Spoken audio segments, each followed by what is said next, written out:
Hello students. Today we will learn more about the Northern Plains, which is one of the major physiographic divisions of India. In the earlier parts, you have seen how the Northern Plains were formed.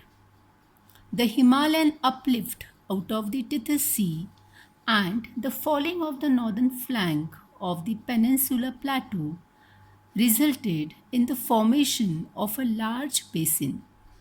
In due course of time, this basin or depression gradually got filled with deposition of sediments by the rivers flowing from the mountains of the north and the peninsular plateau.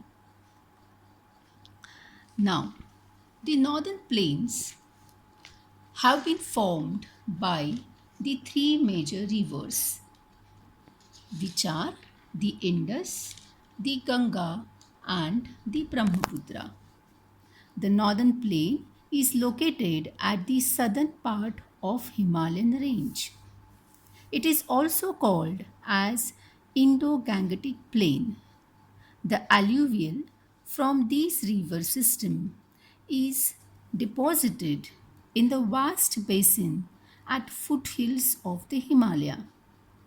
These deposits built up to form the present day fertile northern plains. These plains expand the area of a small country. Can you estimate the area of these plains? It spreads over an area of 7 lakh square kilometer. The width of this plain varies as you go from north to south.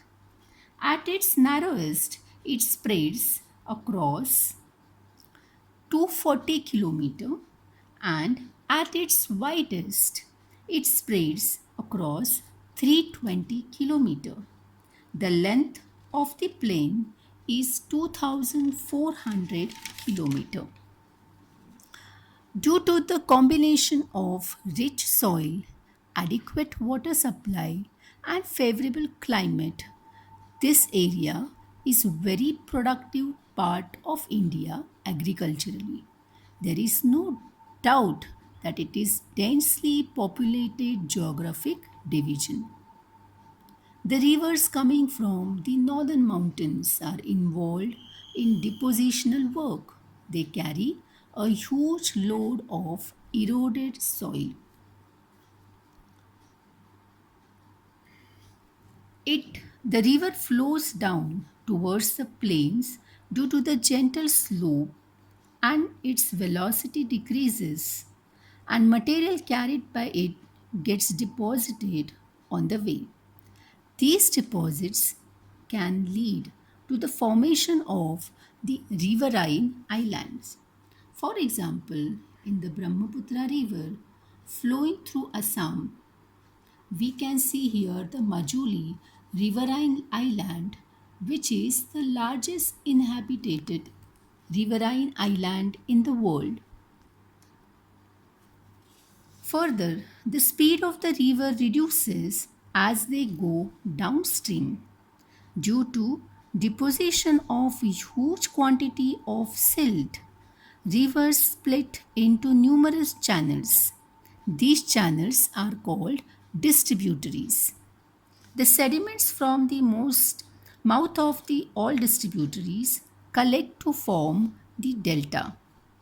Ganga Brahmaputra Delta is an important part of the northern plains.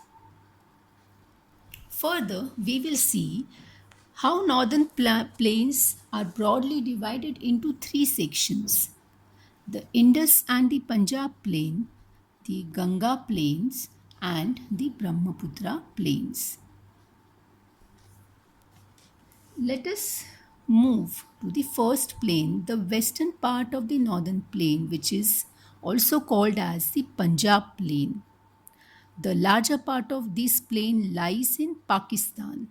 It is formed by the river Indus and its tributaries. The Indus and its tributaries, the Jhelum, the Chenab, the Ravi, The Bias and Satluj originate in Himalaya. This section of the plain is dominated by doabs. What is this doab? Doab is made up of two words.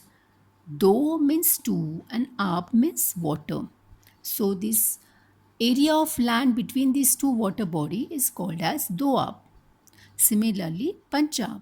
This particular area is also called as Punjab because this is the area which is covered by Pan means five and Ab means water, five water bodies. So obviously it is very fertile land. Moving forward to the next section of the northern plains, which is called as Ganga Plain. It extends between the river Khagar and the river Tista. It spread over the states of North India like Haryana, Delhi, UP, Bihar, Jharkhand, and West Bengal to its west. Finally, the eastern portion of northern plain is called the Brahmaputra. This plain lies in the state of Assam. Now, can you tell me what kind of relief feature northern plain has? Is it all made up of flat terrain? No. Actually, in fact, the Ganga River has diverse relief features. So, according to the variations in relief features, the northern plain can be divided into four regions. The rivers, after ascending from the mountains, deposit pebbles in a narrow belt of about 8 to 16 km in the width lying parallel to the slopes of Shivalik. It is known as Bhabar. All the streams disappear in this belt. South of this belt, next to this belt, this is a belt called Terai, where all these rivers again re-emerge and creates wet, swampy and marshy region. This area was very forested region full of wildlife. The forests have been cleared now to create agricultural land and to settle migrants from Pakistan after partition.